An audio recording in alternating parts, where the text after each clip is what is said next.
The chairman had asked me to get things started, and that perhaps you could say some nice things about Republicans and maybe pepper it with some not so nice things about Democrats.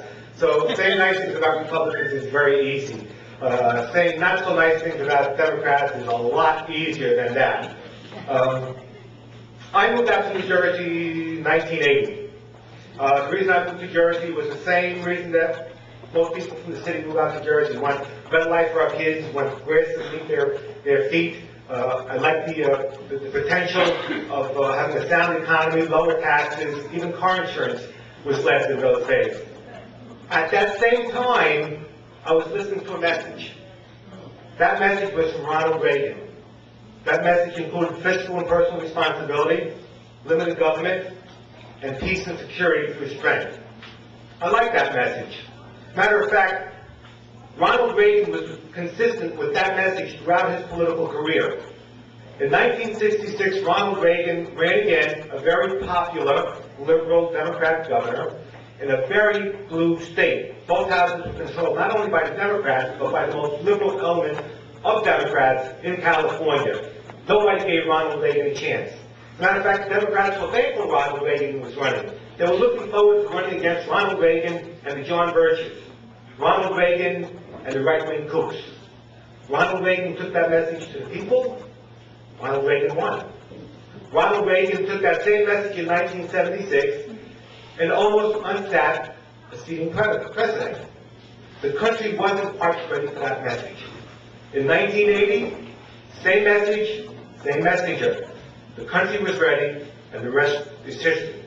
Ronald Reagan and I, and even Rudy Giuliani, we have some similarities in the sense that we all started off as former Democrats. And Ronald Reagan likes to say, and I agree with him, that we didn't leave the Democrat Party left us. The Democrat Party of today is not your father's Democrat Party. One of my heroes growing up was John Kennedy. John Kennedy was a tax cutter. John Kennedy was a staunch anti-communist. John Kennedy preached success through self-reliance. Remember, ask not what your country can do for you, but ask what you can do for your country. Now we have Hillary Clinton saying no. Self-reliance is not important. It takes a village. John Kennedy says we will go any place, pay any price for the defense of freedom. Now we have the audacity of John Edwards running for President of the United States, saying that the war on terror is nothing more than a bumper sticker slogan. And listen to these words. The rights of men come not from the generosity of the state, but from the hand of God. These are not from some vast right-wing conspiracy. This is not from the Christian Coalition. Those are the words that the Democrat John Kennedy spoke at his first inaugural. And it wasn't only John, it was his brother Bobby. Bobby Kennedy, you'd be surprised to know, hated liberals. He hated big city liberals. As a matter of fact, he started small urban corporations. That way money could go directly to the people, because he knew that if you just threw that money at those politicians, at those liberal politicians, that money would find its way into their pockets, and very few of those dollars would actually go into the pockets or into the needs of those people. Mario Biaggi was a hero of mine growing up. Mario Biaggi was a Democrat congressman who was also the most decorated cop in the history of New York City. That party no longer exists that believes in law and order. Now the Democrats believe in coddling criminals, giving needles away to drug addicts, repeal the death penalty, even for people like Osama bin Laden. Frank Lautenberg voted twice not to have the death penalty applied to the likes of Osama bin Laden.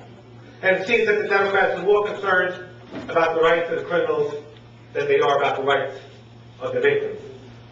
For all the reasons I moved to New Jersey, now they've been usurped by the Democrats.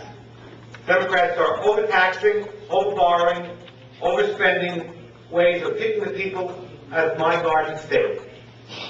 Since McGreevey and the Democrats took over 6 short years ago, 500,000 people have left the state of New Jersey.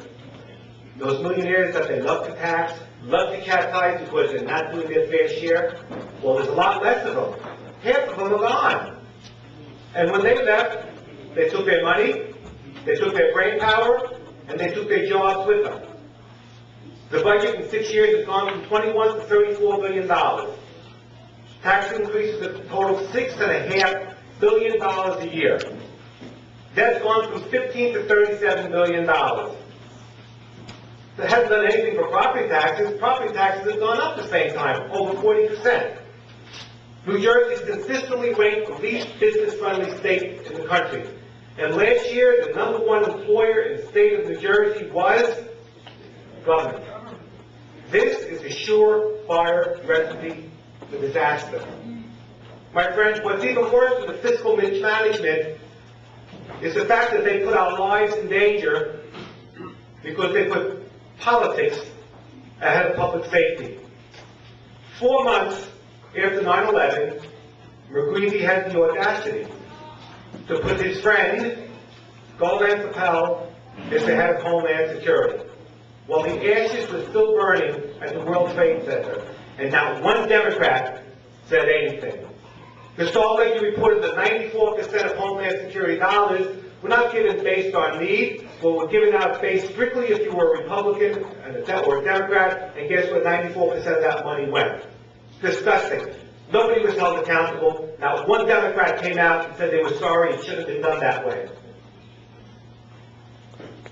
My friends, not one Democrat came out when Sharp James, the indicted Sharp James, purchased garbage trucks with Homeland Security dollars.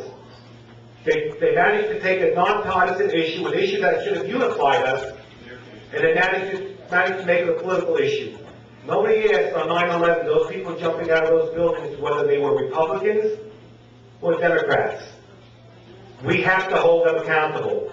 The voters have to hold them accountable. It's bad message we are in right now. We can turn things around. My friends, with the right Republican leadership and with our right Republican Ronald Reagan message, we can make New Jersey a better place to live in. We're in no worse shape now than we were in 1980 when Jimmy Carter said we had the great malaise, that there was nothing that we could do about it. Americans had to learn how to live with less. We were a nation that had double-digit unemployment, double-digit inflation. We were literally and figuratively being held hostage. And according to Jimmy Carter, there was nothing that we could do about it. Ronald Reagan came in and said, step aside, Jimmy. If you can't do it, give a Republican with leadership abilities the ability to affect change. And Ronald Reagan gave us a robust economy. Ronald Reagan destroyed communism without firing a single shot. And Ronald Reagan made us proud to be Americans.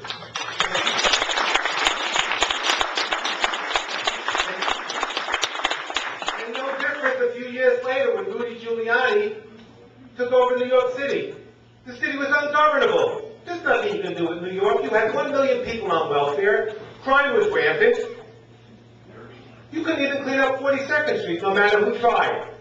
Rudy said, step aside.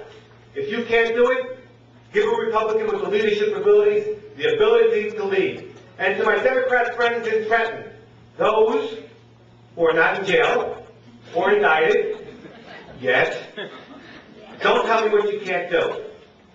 Don't tell me that we have to overtax, overborrow, or overspend our way into prosperity. Don't tell me there's nothing we can do about property taxes. Don't you dare tell me there's nothing we can do about corruption. And don't tell me we have to be satisfied with plowing money into failing school districts and expecting less from those kids. Don't you dare tell me that. Don't tell me it can't be done. If you can't do it before you get indicted, step aside and give somebody the opportunity, a Republican leader with a Republican message, the ability to do it. And so, my friends, I leave you with this. Be patient.